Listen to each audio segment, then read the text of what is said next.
Good morning students. आज हम बेटा मिसलेनियस एक्सरसाइज डिस्कस करेंगे चैप्टर 9 की। ठीक है, कुछ क्वेश्चन उसके आज हम करेंगे। वैसे तो जैसे चैप्टर हो गया है आपका, तो सेम ही क्वेश्चंस मिसलेनियस में होते हैं। You should try them yourself ना, ताकि आपकी प्रैक्टिस हो जाए और आपको पता लगे कि आपको कितना चैप्टर समझ में आया है। ठीक है, तो आपने अगर नहीं किया है अभी तक तो कुछ क्वेश्चंस मैं समझा रही हूँ, कुछ हिंट दे रही हूँ, और जो रहता है वो आप अपने आप ट्राई करें, और जो ना आए वो आप मुझसे पूछ लें। ठीक है, क्योंकि self study is the best study है। जब खुद प्रैक्टिस करते हैं ना, तभी चीज़ दिमाग में ज़्यादा बैठती है। ठीक है, और तभी वो ज़्यादा दिन याद रहती है। चलो देखते हैं, कुछ क्वेश्चंस देखते हैं आज हम। ये है first question, show that the sum of m plus nth and m plus m minus nth term of AP is equal to the twice of mth term।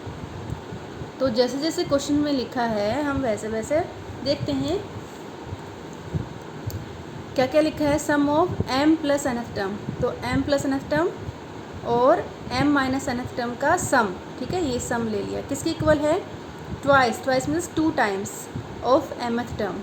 ठीक है, तो आपको ये प्रूव करना है। ये जैसे आप इसको a m plus n, m plus n term हो गई, और ए एम माइनस एन, ये हो गया। किसके इक्वल प्रूव करना है? 2 टाइम्स ऑफ ए एम के इक्वल प्रूव करना है आपको। ठीक है, तो क्या करेंगे हम, यहाँ लेफ़्ट साइड में इन दोनों टर्म्स को प्लस कर देंगे, उनको सोल्व करेंगे तो हमारा आंसर ये आ जाएगा। ठीक है, सो सिंपल। देखो फार्मूला याद है आपको? nth टर्म का फार्मूला हमारा क्या होता है एपी में? a plus n minus 1 into d. अगर nth टर्म है तो n माइनस 1 करना है। सेम यहाँ पर है, हमारी टर्म यहाँ पर क्या है? m प्लस n, तो यहाँ पर क्या करना है? m plus n minus 1। तो क्या बन जाएगा इसका formula? a plus m plus n minus 1 into d. ऐसे यहाँ पे ये कौन सी टर्म है? m माइनस एन है, तो इसमें से एक माइनस कर देंगे बस। तो हमारा फार्मूला बन जाएगा a plus m minus n minus 1 into d. ठीक है, अब इनको सोल्व करना है, बस हमें लाइक टर्म्स को कंबाइन कर लेंगे। जैसे ये a है और a है, लाइक टर्म्स है, 2a हो जाएंगी। ये d वाली है, लाइक टर्म्स हैं, तो d कॉमन आ जाएगा, तो आपका यहाँ से n तो कट जाएगा, m 2 टाइम्स हो जाएगा और 1 भी 2 टाइम्स है, तो यहाँ से फिर 2 कॉमन आ जाएगा आपका। ठीक है, और 2 कॉमन लेने के बाद जो आपका बचेगा अंदर, वो mth टर्म का फार्मूला बचेगा। ठीक है, सो सिंपल ना। ठीक है, तो सिर्फ आपको फार्मूले अप्लाई करने हैं और ये आपका क्वेश्चन इजीली हो जाएगा। ओके, अच्छा, अब ये जो है क्वेश्चन 2 का हिंट है, आपको क्या करना है, आपको 3 नंबर्स इन एपी दिए हुए हैं, उनका सम जो है आपको 24 दिया हुआ है। ठीक है, any 3 numbers in AP and their sum is 24 and their product is 440। तो जब भी आपको एपी में 3 नंबर मानने होते हैं तो हम क्या मानते हैं? a माइनस डी, ए और a प्लस डी। ठीक है, ऐसा हम इसलिए करते हैं क्योंकि एपी तो ये है कि हर बार d प्लस किया है हमने, तो नेक्स्ट हमारा नंबर आ गया, इसलिए करते हैं ताकि जब हमें ऐड करना हो तो ये d से d कट जाए और a एक वेरिएबल बचे और हमारा इजीली सोल्व हो जाए। ठीक है, तो ये आपका इन सम दे रखा है इनका, तो इनको जोड़ लेंगे। ये first term, second term, third term, इनका जोड़ दे रखा है आपको 24। तो आप इनको सोल्व करेंगे तो आपको a की वैल्यू मिल जाएगी। ठीक है ना, जैसे d से d कट जाएगा, 3a इज इक्वल टू 24 और a इज इक्वल टू, आप सोल्व करेंगे। ठीक है, और देयर प्रोडक्ट उनको मल्टीप्लाई करके दे रखा है 444। यहाँ से a की वैल्यू यहाँ आप रख देंगे। ठीक है, a की वैल्यू रखने के बाद आपको d की वैल्यू मिल जाएगी। ओके, d की वैल्यू a भी मिल गया है आपको, यहाँ से आपको d की वैल्यू मिल जाएगी। a भी मिल गया है, d भी मिल गया है, तो ये तीनों टर्म्स आप निकाल सकते हो इजीली। तो क्या करना है इसमें, 3 टर्म्स जब भी एपी में लेनी होती है तब हमें उनको a माइनस डी, a और a प्लस डी ही लेना होता है। उनका सम दे रखा है आपको 24, उनका प्रोडक्ट दे रखा है आपको 440। जब आप उनको जोड़ के 24 के इक्वल रखोगे तो आपको a की वैल्यू मिल जाएगी, because d will be cancelled. ठीक है। उस ए की वैल्यू को आप उनके प्रोडक्ट के उसमें रिप्लेस कर दोगे, ठीक है। उनका product a minus d into a plus d is equal to 440 है। अब ए की वैल्यू रिप्लेस करेंगे तो सिर्फ डी बचेगा, वन वेरिएबल, जो इजीली निकल आएगा, ठीक है।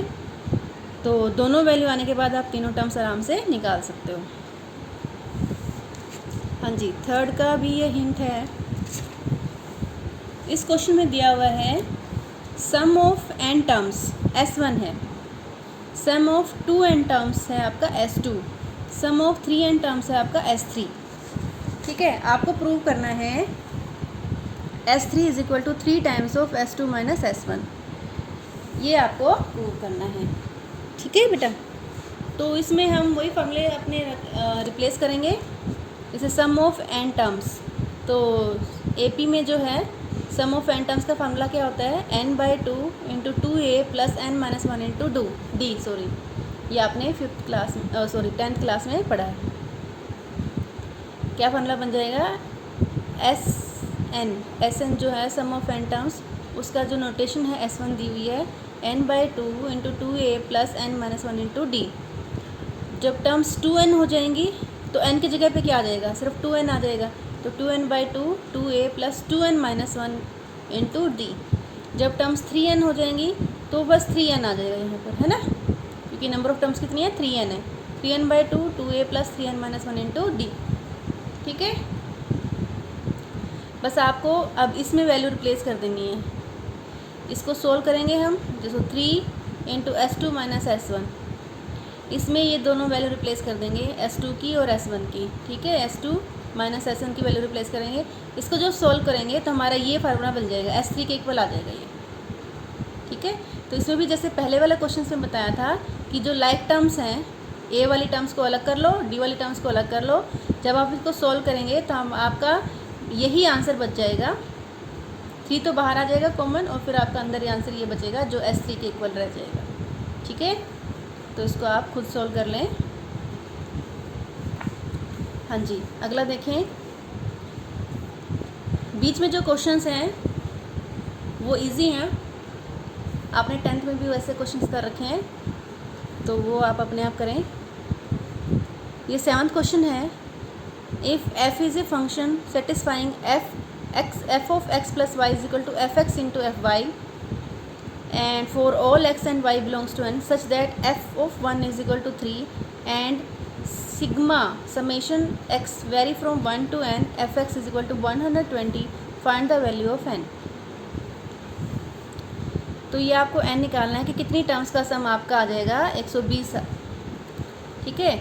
और जो f of 1 मतलब फर्स्ट टर्म कितनी दे रखी है, 3 दे रखी है, और एक फार्मूला डिफाइन कर रखा है कि f of x plus y is equal to f x into f y होता है, ये फार्मूला डिफाइन कर रखा है, ठीक है। और सम ऑफ n टर्म्स दे रखा है 120, ये n निकालना है कितनी टर्म्स का सम 120 आएगा। तो AP के लिए AP या GP जो भी ये बन रही है, तो उसके लिए हमें टर्म्स पता करनी पड़ेंगी क्या क्या हैं। तो हम इन दोनों की हेल्प लेंगे टर्म्स पता करने के लिए। पहली टर्म्स तो हमारी 3 है, ठीक है, f1 is equal to 3। f2 को हम ब्रेक कर सकते हैं f of 1 प्लस 1, ठीक है। तो यहाँ से इस फार्मूले से ये क्या हो जाएगा, f1 इंटू f1, है ना। जब ये फार्मूला अप्लाई करेंगे x plus y, f of x plus y किसके इक्वल होता है, fx इंटू एफ वाई। तो 2 को हम ब्रेक कर सकते हैं 1 प्लस 1, 2 डिजिट बन गई ना ये, तो इनका प्रोडक्ट f1 इंटू f1, ठीक है।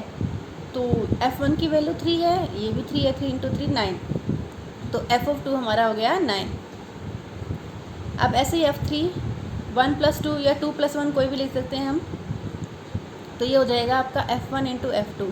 तो f1 की वैल्यू 3 है, f2 की वैल्यू 9 है, तो ये हो गया 27, ठीक है। तो 3 टर्म्स काफ़ी हैं पता करने के लिए कि AP है या GP है।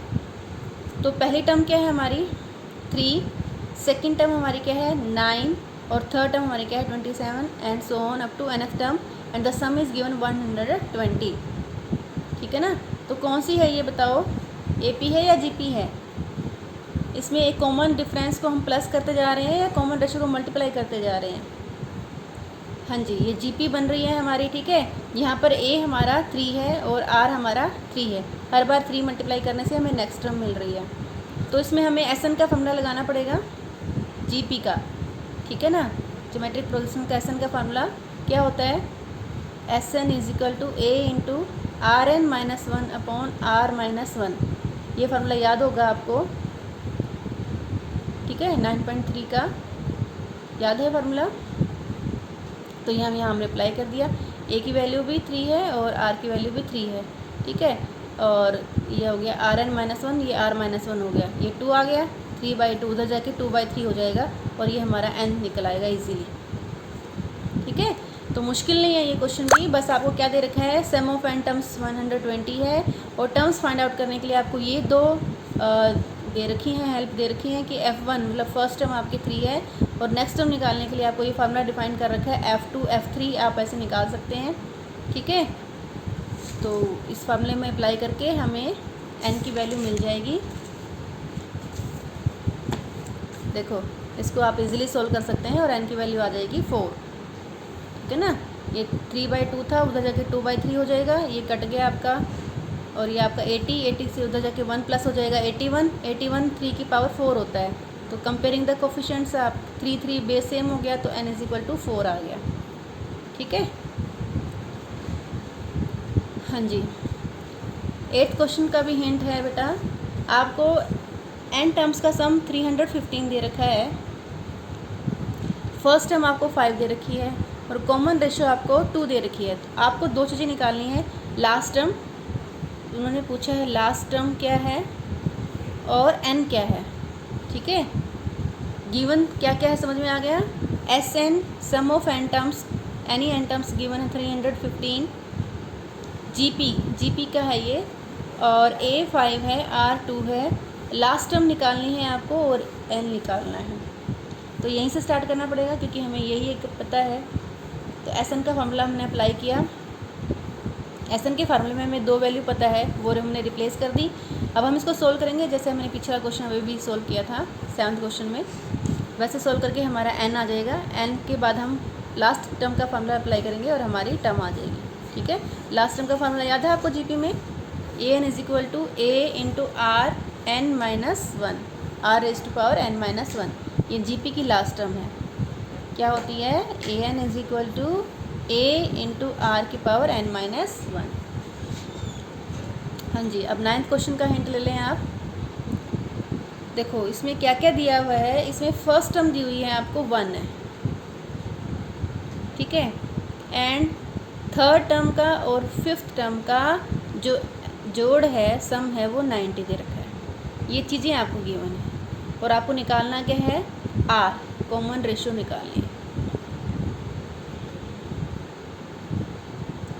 क्या क्या दिया हुआ है, फर्स्ट टर्म 1 है, थर्ड टर्म और फिफ्थ टर्म का सम 90 गिवन है, निकालना क्या है, आर निकालना है। तो आपको यहीं से स्टार्ट करना पड़ेगा, ठीक है, कि ए इज इक्वल टू 1, ये तो कांस्टेंट है, वेरिएबल कहाँ मिलेगा आपको, इसी क्वेश्चन में मिलेगा। तो फार्मूला अप्लाई करेंगे हम, A3 का फार्मूला अभी जो हमने फार्मूला डिस्कस किया था, एक कम हो जाता है, जैसे n है तो r की पावर हो जाएगा n माइनस वन, यहाँ A3 है तो a इंटू आर की पावर 2, एक कम हो जाएगा a इंटू आर की पावर 4, क्योंकि 5th टर्म है तो यहाँ r की पावर 4 हो जाएगा, इज इक्वल टू 90, ठीक है। a की वैल्यू 1 है, a की वैल्यू 1 है तो ये R2 plus R4 minus 90 is equal to 0। अभी क्वाड्रेटिक की क्वेश्चन बनानी है आपको, तो हम क्या ले लेंगे, R2 को कोई भी नया वेरिएबल ले लें आप, t ले लें, z ले लें, y ले लें, कुछ भी ले लें, m ले लें, एनीथिंग यू वांट। तो ये तो हो जाएगा t स्क्वायर का स्क्वायर, मतलब t स्क्वायर, ठीक है ना। R4 को हो जाएंगे r स्क्वायर का स्क्वायर, तो r स्क्वायर को हमने t रख दिया तो t स्क्वायर हो गया, ये t हो गया, ये 90 हो गया, तो ये क्वाड्रेटिक की इक्वेशन बन गई, ठीक है ना, समझ में आया।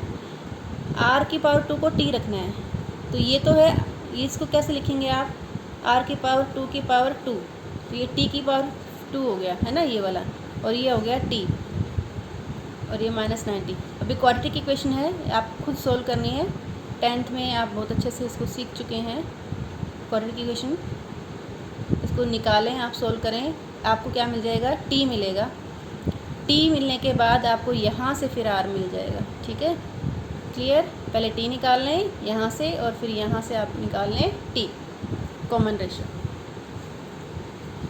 हाँ जी, एक और देखें आप, 10th क्वेश्चन है आपका, the sum of three numbers in GP is 56 if we subtract 1, 7, 21 from these number in that order। मतलब फर्स्ट में से 7 सब्ट्रैक्ट करना है, सेकंड में से फर्स्ट में से 1 सब्ट्रैक्ट करना है, सेकंड में से 7 और थर्ड में से 21 सब्ट्रैक्ट करना है, ठीक है। If we subtract 1, 7, 21 from these number in that order, मतलब उसी ऑर्डर में, पहले में से ये, दूसरे में से ये, तीसरे में से ये सब्ट्रैक्ट करना है। We obtain an arithmetic progression, हमें क्या मिल जाता है, AP मिल जाएगी। 3 नंबर वो GP में है, लेकिन अगर हम इसे 1, 7 और 21 सब्ट्रैक्ट कर देते हैं तो वो AP बन जाएगी। क्लियर हो गया कंसेप्ट। Find the numbers. अगर नहीं समझ में आ रहा तो दोबारा देख लो क्वेश्चन क्या कह रहा है, ठीक है। सॉल्यूशन स्टार्ट करने से पहले क्वेश्चन को समझना बहुत ज़रूरी होता है।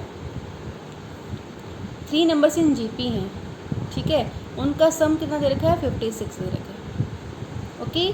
अगर उन नंबर्स में से पहले में से हम 1 को माइनस करते हैं, सेकंड में से हम 7 को माइनस करते हैं, थर्ड में से हम 21 को माइनस कर देते हैं, तो जो रिज़ल्ट आएगा हमारा वो AP बन जाएगा, अर्थमेटिक प्रोग्रेशन, ठीक है।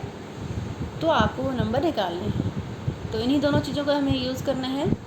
तो GP में जब भी हमें 3 नंबर लेने होते हैं तो हम कौन से लेते हैं, A/R, A और AR, क्योंकि इससे हमारी कैलकुलेशन ईजी हो जाती है, ठीक है। Let the 3 numbers in GP are A/R, A, AR, तो देयर सम इज़ 56, ठीक है। उनका सम कितना दे रखा है, 56 दे रखा है। अब हमें क्या करना है, पहले नंबर में से A/R में से हमें 1 माइनस करना है, सेकंड नंबर A में से हमें 7 माइनस करना है, थर्ड नंबर AR में से हमें 21 माइनस करना है। अब ये जो 3 नंबर हमारे आ गए हैं वो AP में हैं, ठीक है। और जो 3 नंबर AP में होते हैं तो जब उसका क्या फार्मूला बनता है, 2B = A + C, ठीक है। ये हम कई बार पहले भी डिस्कस कर चुके हैं। जैसे मान लो आपके A, B, C in AP, तो कॉमन डिफरेंस जो आता है B - A = C - B होगा ना। इनको माइनस करेंगे, B - A, ये भी कॉमन डिफरेंस है, C - B करेंगे, ये भी कॉमन डिफरेंस है। दोनों इक्वल होने चाहिए अगर ये AP है तो, है ना। अगर इक्वल नहीं आएंगे तो ये AP नहीं रहेगी। तो इसको जब हम करते हैं तो B उधर चला जाता है, 2B = A + C बन जाता है। तो हम इसी को यूज़ करेंगे कि अगर ये AP में है 3 number, any 3 numbers are in AP, then double of mid term = first term + third term. तो हम यही यहाँ पर यूज़ कर रहे हैं, ठीक है। तो हमारी मिड टर्म क्या है, A - 7, इसका double should be sum of first and third term, ठीक है।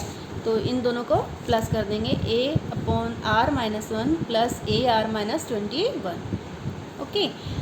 अच्छा, अब यहाँ पे जो है A/R + AR कंबाइन कर लिया और ये हो जाएगा -22, sorry this is -1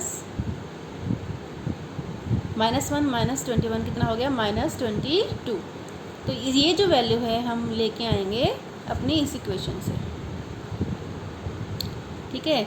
A/R + AR = 56 - A हो जाएगा, क्लियर।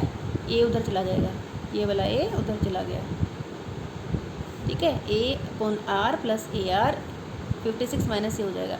तो ये वैल्यू हम यहाँ रिप्लेस कर देंगे, ठीक है। यहाँ पर क्या रख देंगे, 56 - A -22 हो जाएगा।